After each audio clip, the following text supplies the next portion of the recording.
आज हमारे साथ बेहद ही खास मेहमान जुड़ रहे हैं, राकेश शर्मा सर, जो कि बजाज ऑटो के ईडी हैं। सर, जी बिजनेस पे आने के लिए बहुत बहुत धन्यवाद। सर, आप एक इलेक्ट्रिक रिक्शा सेगमेंट में आने के लिए पूरी तरीके से तैयार हैं और ये बजाज ऑटो का ये बहुत ही अनएक्सपेक्टेड मूव इसको बोला जा सकता है। तो ऐसा क्या आपको मोटिवेट किया कि जो इलेक्ट्रिक रिक्शा सेगमेंट में आपको आना पड़ा, और दूसरी चीज़ की क्या नाम है, क्या उसकी विशेषताएं हैं, दूसरी जो इलेक्ट्रिक रिक्शा है जो मार्केट में हम देखते हैं उससे कितनी अलग होगी, लोगों का कैसा भरोसा होगा?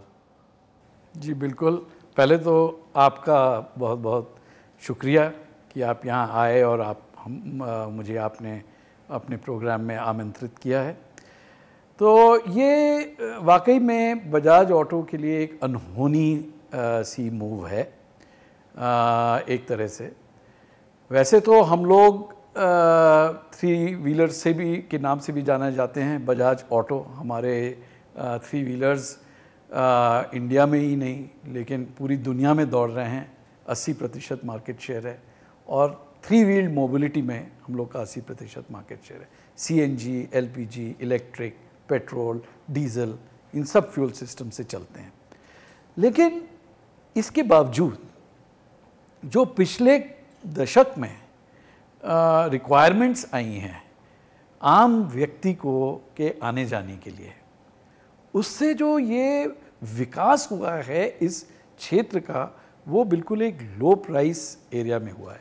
अगर आप देखें बड़े शहरों में क्या हुआ है कि बड़े शहरों में आपका मेट्रोज़ हैं, आपके बाकी ट्रांसपोर्ट सिस्टम्स हैं, बसेस हैं, रोड्स बड़ी बड़ी हैं, लेकिन तो उससे लोगों की जो रिक्वायरमेंट है वो पूरी हो जाती है। लेकिन जो छोटे शहर हैं, और छोटे इतने छोटे भी नहीं हैं, तिरुपुर हुआ, कूच बिहार हुआ, सहारनपुर हुआ, लखनऊ, मुरादाबाद, मुजफ्फरपुर, इस तरह के शहरों में इतना इंफ्रास्ट्रक्चर के ऊपर काम नहीं हुआ। लेकिन लोगों की ज़रूरतें हैं, एक कोने से दूसरे कोने में जाना, छोटे शहर से गांव से शहर आना और वापस गांव जाना, तो वो कैसे करें? तो एक एक्सप्लोजन टाइप का हुआ है जिसके लिए कुछ समाधान चाहिए था। और इस माहौल में ई रिक्शा का जन्म हुआ। चाइना से कंपोनेंट आते हैं और लोग उनको असेंबल करके भेज देते हैं। तो हम लोग ये देख रहे थे, और क्योंकि हमारा तो बैकग्राउंड थ्री व्हीलर्स का है, हम लोग ये देख रहे थे और देखते देखते मेरे ख्याल से 10 साल में ही हम देखें तो कम से कम अभी 22 से 25 लाख ई रिक्शा छोटे शहरों में है और 80% इसका 22 लाख का सिर्फ 4 या 5 क्षेत्रों में है। तो जब हम लोगों ने ये देखा तो हम लोगों ने सोचा कि ऐसा क्यों ना हो कि ये कंपनी जिसकी इतनी बड़ी R&D है, 1600 लोग काम करते हैं हमारी R&D में, हमारी गाड़ियाँ मोटरसाइकिल्स जापान से लेके नाइजीरिया, अंगोला, हर तरह के एडवांस्ड और डेवलपिंग देशों में प्रिय मानी जाती हैं। हाईटेक गाड़ियाँ भी हैं, हाईटेक मोटरसाइकिल्स बनाते हैं। तो ये जो टेक्नोलॉजी है और ये जो क्षमता है, इसको आम आदमी, आम व्यक्ति की जो रोज़मर्रे की रिक्वायरमेंट से आने जाने की, उसका कुछ समाधान करें। और ऐसा नहीं कि हम लोग एनजीओ हैं, हम लोग को इसमें बिजनेस भी दिखा।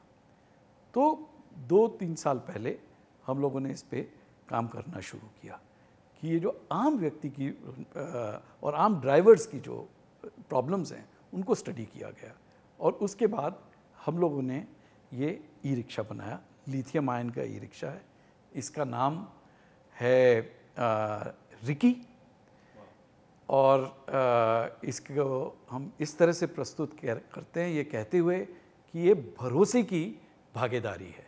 क्योंकि ये जो गाड़ी है एक आम व्यक्ति खरीदता है और एक आम व्यक्ति के यात्रा के प्रॉब्लम्स को सॉल्व करने के लिए। ये जो आम व्यक्ति खरीदता है इनकी इनकम बहुत कम है और ये अपनी पूरी सेविंग्स या कहीं से लोन लेते हैं, इसमें लगा देते हैं। तो उनके लिए बहुत ज़रूरी है कि अच्छी क्वालिटी का एक प्रतिष्ठित ब्रांड का सर्विस सपोर्ट के साथ एक सॉल्यूशन दिया जाए। तो इसी वजह से हम लोगों ने ई रिकी लॉन्च किया, जिसको हम बोलते हैं भरोसे की भागीदारी, क्योंकि ये ड्राइवर्स के साथ भागीदारी है। और बजाज ऑटो जिसका ये 80th ईयर है अब, उसका भरोसा है इस गाड़ी में।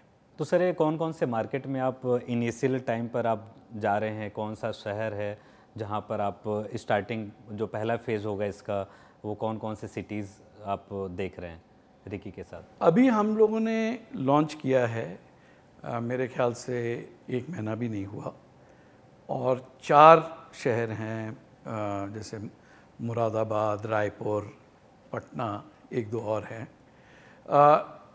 और अब 8 हो जाएंगे वो। पहले 3-4 महीने हम इसको स्टडी करेंगे, इसको ऑब्ज़र्व करेंगे कि इसमें लोग किस तरह से इसको रिसीव कर रहे हैं। इसको ऑफ कोर्स इसकी हम लोगों ने काफ़ी टेस्टिंग की है, लेकिन जब मार्केट में उतरते हैं तो फिर हर बार कुछ नई चीज़ सीखने को मिलती है, और लोग क्या कह रहे हैं इसके बारे में, और उस चीज़ को लेके फिर हम किस तरह का हमको इसमें advertising, go to market strategies बनाना चाहिए। जब ये सब काम हो जाएगा, मेरे ख्याल से 1 महीना और लगेगा, फिर स्टेप बाय स्टेप इसको 200 शहरों में हमें ले जाना है। जैसे कि मैंने आपको कहा, उत्तर प्रदेश, बिहार, झारखंड, दिल्ली, हरियाणा, नॉर्थ ईस्ट, थोड़ा बहुत राजस्थान, ये मेन क्षेत्र हैं जहां इस तरह की व्हीकल चलती है।